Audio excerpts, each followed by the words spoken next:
कहा जा रहा है कि कोई अधिकारी कोई नेता इसमें लिप्त नहीं था, तो भाई जो एग्जाम की कॉपी होती है वो तिजोरी बंद होती है, वो तिजोरी में बंद होके बाहर बच्चों तक पहुंच गई, ये तो जादूगरी हो गई। भाई ऐसे कैसे हो सकता है? ऐसा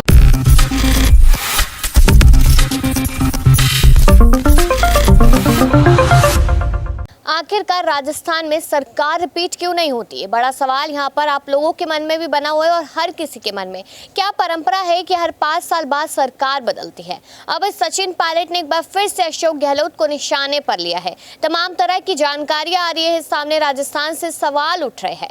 नमस्कार, मैं कशिश और स्वागत है आपका नेक्स्ट 9 न्यूज में। इसी मुद्दे को लेकर बात करेंगे आज की सरकार रिपीट क्यों नहीं होती और सचिन पायलट झुंझुनू में मौजूद थे और वहां पर किस तरीके से गहलोत का नाम लिए बिना उन पर टिप्पणी साधते नजर आए। तो शुरुआत करते हुए इस खबर की बताते चलूं कि सचिन पायलट ने साफ तौर पे कह दिया कि हमारी कथनी और करनी में कोई फर्क नहीं है, हम जो कहते हैं वो करके दिखाते हैं। सरकार रिपीट नहीं होती। 2003 में सरकार आई, फिर 2013 में आई और उसके बाद अब देखा जाए तो अब 2023 के चुनाव है। तो क्या इस बार सरकार आएगी? क्या कांग्रेस की सरकार रिपीट कर पाएगी? यही बात सचिन पायलट लगातार कहते नजर आते हैं। उन्होंने साफ तौर पर यहाँ पर ताल ठोक के कहा कि हाँ, हमारी सरकार रिपीट जरूर करेगी। लेकिन अगर देखा जाए यहाँ पर तो पेपर लीक का मामला लगातार यहाँ पर बढ़ता जा रहा है। यहाँ पर गहलोत पर निशाना साधते हुए उन्होंने कहा कि तिजोरी में बंद पेपर आखिरकार कैसे लीक हो सकता है, तिजोरी में बंद पेपर आखिरकार कैसे बाहर आ सकता है। कोई ना कोई ऐसा अधिकारी जो है जिसके बारे में यहाँ पर आलाकमान लोगों को मालूम है, लेकिन फिर भी यहाँ पर सामने नहीं आने दिया जा रहा है। इस तरीके की बात यहाँ पर सचिन पायलट कहते नजर आए। उन्होंने कहा कि यहाँ पर युवा कितना इंतजार करते हैं, कितनी पढ़ाई करते हैं कि कॉम्पिटिटिव एग्जाम देंगे या फिर कोई भी एग्जाम देंगे, लेकिन जब एग्जाम का दिन आता है तो पेपर लीक हो चुका होता है और कहीं ना कहीं उनके सपने चूर चूर होते नजर आते हैं। अब यहाँ पर देखा जाए तो बीजेपी सरकार पर भी निशाना साधते नजर आए और यहाँ पर निशाना साधा किसानों को लेकर। उन्होंने साफ तौर पे ये कह दिया कि किसान यहाँ पर लगातार परेशान नजर आते हैं। किसानों की एमएसपी को लेकर कोई भी कानून नहीं बनाया गया। लगातार देखा जाता है यहाँ पर कि बीजेपी जरूर कहती है कि किसानों के पक्ष में काम करेंगे, लेकिन कभी भी उनके पक्ष में कोई भी फैसला नहीं लिया जाता। अगर लिया जाता तो जब किसान आंदोलन हुआ तो शायद नहीं होता। लेकिन अगर देखा जाए यहाँ पर तो अभी कुछ समय पहले की ही बात है जब यहाँ पर एक बार फिर से किसान दिल्ली पहुंचे थे और यहाँ पर सरकार से बात करने की बात कही थी उन्होंने, लेकिन यहाँ पर फिर भी कोई फैसला नहीं लिया गया। राजस्थान में वही किसान हैं जिनको 4 साल पहले राहुल गांधी ने कहा था कि 10 तक गिनती गाइए, आपके सारे कर्ज माफ हो जाएंगे, लेकिन ऐसा नहीं हुआ। तो यहाँ पर पायलट को कहीं ना कहीं अपने गिरेबान में भी झांकना चाहिए। ये बात यहाँ पर बीजेपी के कार्यकर्ता लगातार कहते नजर आ रहे हैं कि आपकी सरकार तो किसानों के लिए कुछ नहीं कर पाई और लगातार आप हम पे निशाना साध रहे। तो अगर देखा जाए तो पायलट के झुंझुनू में यहाँ पर किसान सम्मेलन के दौरान यहाँ पर बैठक हुई, रैली हुई, उन्होंने जनसभाएं की और ये जिम्मेदारी उनको सौंपी गई थी। और इसी जिम्मेदारी को लेकर यहाँ पर पीसीसी चीफ गोविंद सिंह डोटासरा ने कहा था कि हमें इस बात के बारे में कोई भी मालूमात नहीं था, हमें नहीं मालूम था, लेकिन अगर पार्टी के पक्ष में कोई काम किया जा रहा है तो सही है। इस तरीके से यहाँ पर बात सामने आई। यानी कि सोचने वाली बात है कि पायलट यहाँ पर सरकार को रिपीट कराने के लिए क्या कुछ जद्दोजहद करते हुए नजर आ रहे हैं, लेकिन फिर भी पार्टी उनका समर्थन नहीं करे। तो घूम फिर के बात यही आ जाती है कि गहलोत पर निशाना साधा जा रहा है, बीजेपी पे निशाना साधा जा रहा है और सरकार को रिपीट कराने की बात कर रहे हैं। तो क्या लगता है कि पायलट अब यहाँ पर पूरी तरीके से जिम्मेदार बन चुके हैं और पूरी तरीके से यहाँ पर एक अलग ही तस्वीर उनकी उभर कर आने वाली है? इस पर राय जरूर दीजिएगा और बाकी ऐसी खबरों के लिए देखते रहिए नेक्स्ट 9 न्यूज।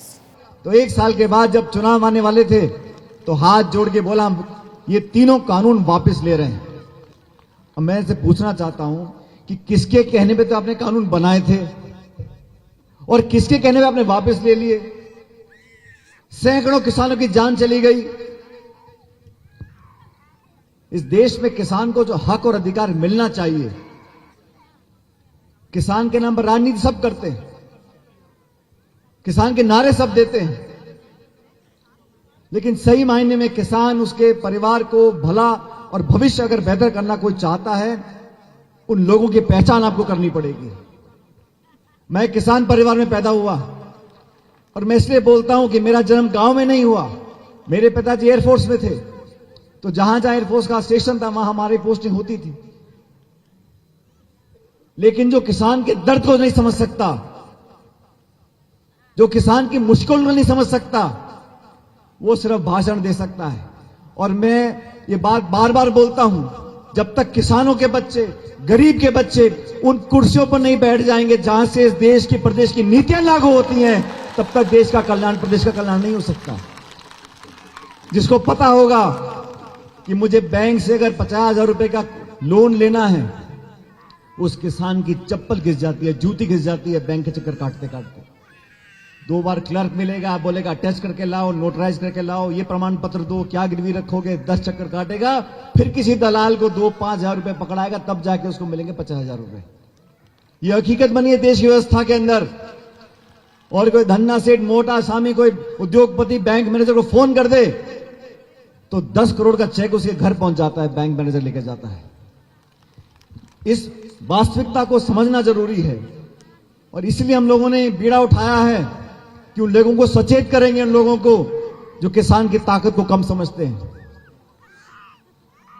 इस देश में लोगों को बांटने के लिए बहुत सी बातें बोली जाती हैं, जाति, धर्म, भाषा, प्रांत, लेकिन इन सब बातों को खत्म करने के लिए, इन सब बातों से ऊपर उठने के लिए कुछ ऐसी बातें भी हैं। जो किसान है वो किसी जाति का नहीं है। जो अनाज पैदा कर रहा है, मंडी में एक मुट्ठी गेहूं की पकड़ लो, कोई बता नहीं सकता किसको किसने पैदा किया है, जाट ने, मीणा ने, गुजर ने, तेली, कुछ पता नहीं। लेकिन अनाज पैदा करने वाला, खेती करने वाला जो व्यक्ति किसान, उसकी कोई जाति नहीं है। और नौजवान हमारे साथी बहुत से खड़े हैं यहां पर। जवानी और किसानी, ये जात पात, धर्म, भाषा, लिंग, प्रांत, इन सब बातों से ऊपर उठकर है। तो मैं नौजवानों से और किसानों से यह अपील करना चाहता हूं कि अपनी ताकत को हम लोग समझें और लोगों को विश्वास होना चाहिए कि हमारी कथनी कर्मी में फर्क नहीं है। जो हम कहते हैं वो कर कर दिखाते हैं। साथियों, गुड़ा जी भाषण दे रहे थे और हकीकत तो यह है कि राजेंद्र गुड़ा जी जब भाषण देते हैं तो वो खुलकर ही बोलते हैं। को बीच में कोई कोई full stop, comma, speed breaker कुछ नहीं। लेकिन ये किसान सम्मेलन हम लोगों ने इसलिए बुलाए क्योंकि हम चाहते हैं कि किसानों में जागरूकता पैदा हो और किसानों की भलाई के लिए, किसानों के भविष्य के लिए अपनी कलम की हर शाही का इस्तेमाल लोगों की, किसानों की भलाई के लिए करें। इसलिए किसानों को संगठित होकर अपनी बात रखना बहुत जरूरी है। दोस्तों, जो देश का नौजवान है उसको बहुत उम्मीदें होती हैं उन लोगों से जो इस देश की नीतियां बनाते हैं, कानून बनाते हैं, राज करते हैं। और मैंने कल भी कहा, परसों भी कहा, इस देश के नौजवान को उम्मीद हम सब लोगों से है।